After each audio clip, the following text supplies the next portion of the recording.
L'histoire de la collusion de Trump avec la Russie s'effondre. Et les grands médias se bousculent.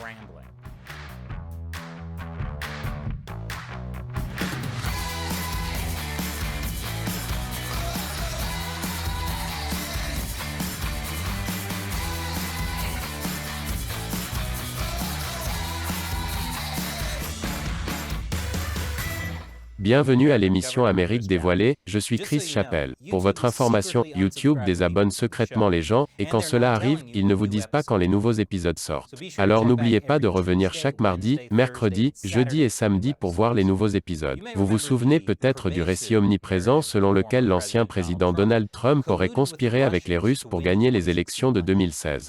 Parce que sans l'aide de la Russie, les Américains n'auraient jamais voté pour une célébrité milliardaire, promoteur immobilier et star de la télé-réalité à grande gueule plutôt que pour Hillary Clinton. C'est comme dire que les Américains préféreraient manger des Oreos frits plutôt que des Wheat-Thins allégés. Vous savez, avec le recul, l'élection de 2016 qui a choqué le monde était entièrement prévisible. L'idée d'une collusion entre Trump et la Russie a été en partie suscitée par ce qu'on appelle le dossier Steele. Un document rédigé par un ancien espion britannique, Christopher Steele. Selon la BBC, le document a été utilisé par les démocrates pour dépeindre M. Trump comme une marionnette russe, un récit amplifié dans une boucle de rétroaction par la plupart des médias américains pendant la majeure partie des 4 années de mandat du président. Mais au fil des ans, une enquête de la Commission du renseignement du Sénat, et même le fameux rapport Mueller, n'a trouvé aucune preuve de collusion avec la Russie. Ce qui n'a pas empêché les gens de traiter Trump de marionnette de Poutine, y compris de faire littéralement de Trump une marionnette de Poutine. Vous savez pourquoi l'Amérique est géniale? Les gens ont fabriqué ces marionnettes, les gens ont acheté ces marionnettes. Et personne n'a été envoyé en prison ou empoisonné. Mais maintenant, 5 ans après que le dossier Steele ait été divulgué et publié dans les médias, une source clé d'information pour le dossier a été inculpée pour avoir menti au FBI. Plus d'informations à ce sujet bientôt. Mais d'abord, un bref rappel sur le dossier Steele. Je l'ai couvert en profondeur dans un épisode précédent, en 2018.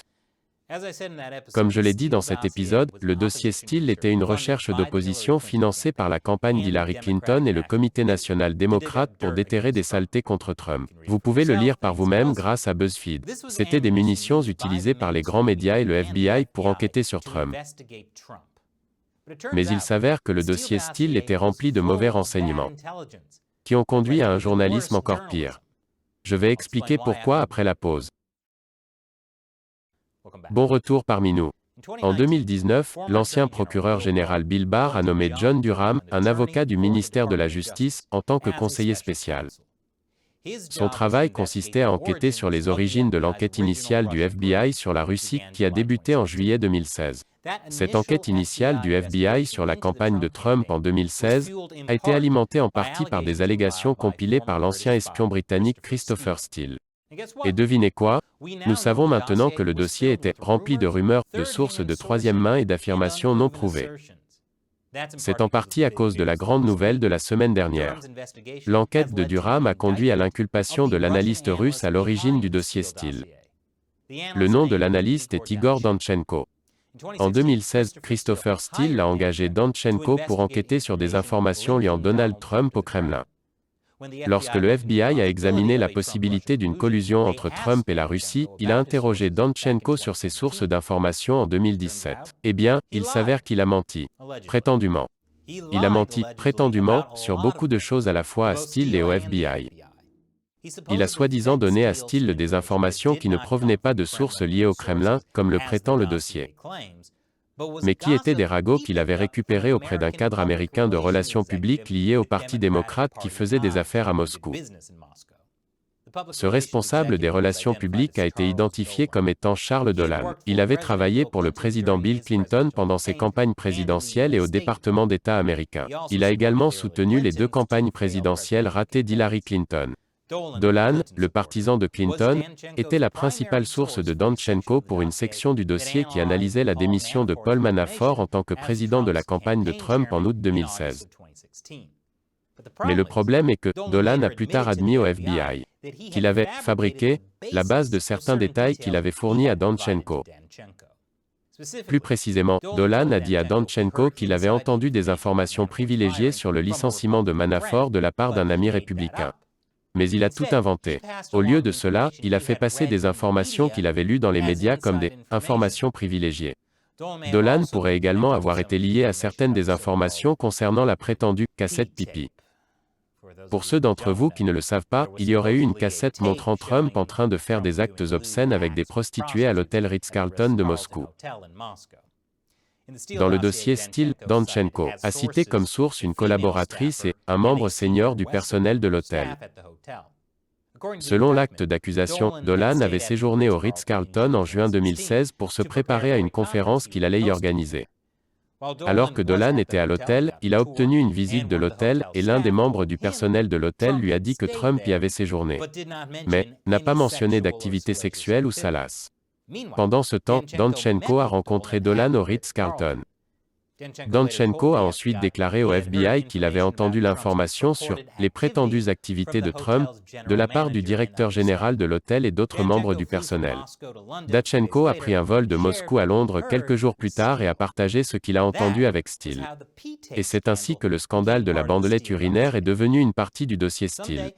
Un jour, les historiens se pencheront sur ce scandale et se diront: je n'arrive pas à croire que les gens appelaient encore des fichiers numériques des bandes à l'époque. Pour sa propre défense, Danchenko a déclaré au FBI qu'il avait dit à Steele qu'il ne s'agissait que de rumeurs et de spéculations, qu'il n'avait pas été en mesure de confirmer. Le mois dernier, George Stephanopoulos, animateur sur ABC, s'est entretenu avec Christopher Steele et lui a demandé pourquoi. Si l'enregistrement est réel, il n'a jamais été diffusé et personne aux États-Unis ne semble l'avoir jamais vu. Steele a répondu: elle n'a pas eu besoin d'être publiée. Parce que je pense que les Russes ont estimé qu'ils avaient obtenu une assez bonne valeur de Donald Trump quand il était président des États-Unis. Vraiment.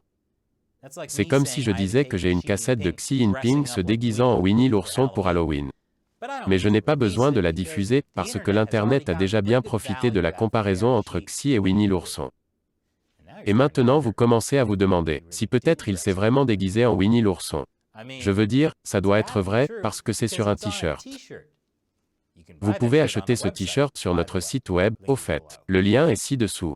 Quoi qu'il en soit, Igor Danchenko a été mis en examen, et je reviendrai sur ces mensonges présumés après la pause.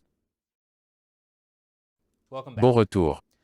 Le 4 novembre, un grand jury fédéral a inculpé Igor Danchenko de 5 chefs d'accusation pour avoir fait de fausses déclarations alors qu'il était interrogé par le FBI au sujet du dossier Steele. L'une de ses affirmations était qu'il avait obtenu des informations d'un interlocuteur anonyme qui, à son tour, prétendait que le Kremlin aurait pu aider Trump à être élu. Cet interlocuteur anonyme, connu sous le nom de source D dans le dossier Steele, était Sergei Milian, président de la Chambre de commerce russo-américaine aux États-Unis à l'époque. Il était un personnage clé dans l'histoire Trump-Russie. Les médias se sont jetés sur lui, espérant qu'il découvrirait la vérité derrière la collusion Trump-Russie. Voici ce que disait cet article de The Independent en 2017. Trump avait une relation de longue date avec des responsables russes, a déclaré Milian à un associé.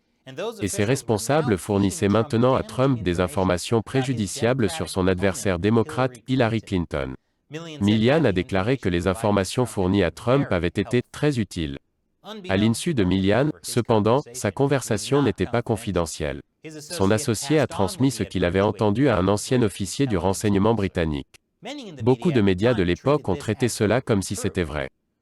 L'appel avec le président de la Chambre de commerce était une raison pour laquelle le dossier Steele notait une conspiration bien développée de coopération entre la campagne Trump et la Russie.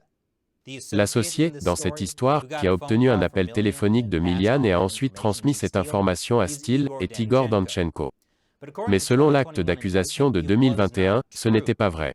Danchenko n'a jamais reçu un tel appel téléphonique ou une telle information d'une personne qu'il croyait être Milian.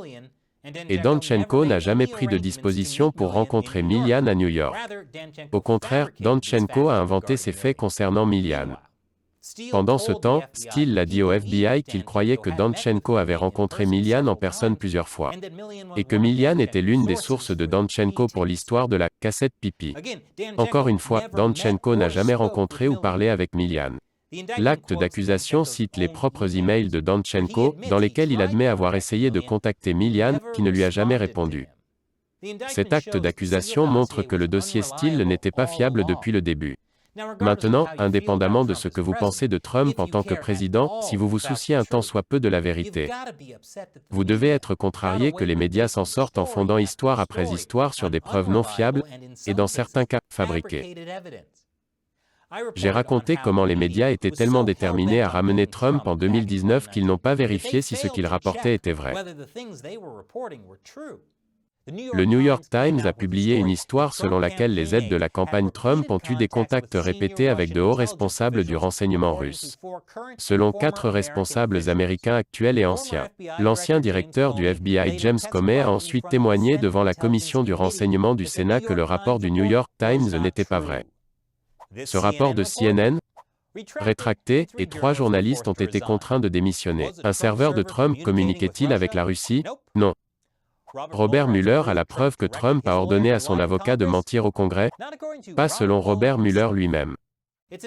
C'est un exemple des médias qui présentent au public des informations provenant d'une industrie vaste et opaque d'espions privés et d'agents alloués, qui font des affaires sans toutes les règles et l'éthique des médias traditionnels, mais qui injectent souvent leur version des événements dans la presse grand public en fournissant des tuyaux et des scoops aux journalistes. Cela devrait inciter les journalistes à vérifier leurs sources. Et un rappel à l'ordre pour tous les autres afin qu'ils obtiennent leurs informations de sources plus fiables. Quoi? Non, pas moi, j'arrange juste ma cravate. Alors qu'en pensez-vous? Laissez vos commentaires ci-dessous. Et si vous aimez cette émission, sachez que nous ne pourrions pas la réaliser sans le soutien direct de téléspectateurs comme vous. Visitez patreon.com/americauncovered et contribuez à hauteur d'$1 ou plus par épisode pour nous aider à poursuivre l'émission. Cliquez sur le lien ci-dessous. Encore une fois, je suis Chris Chappell, merci d'avoir regardé Amérique dévoilée.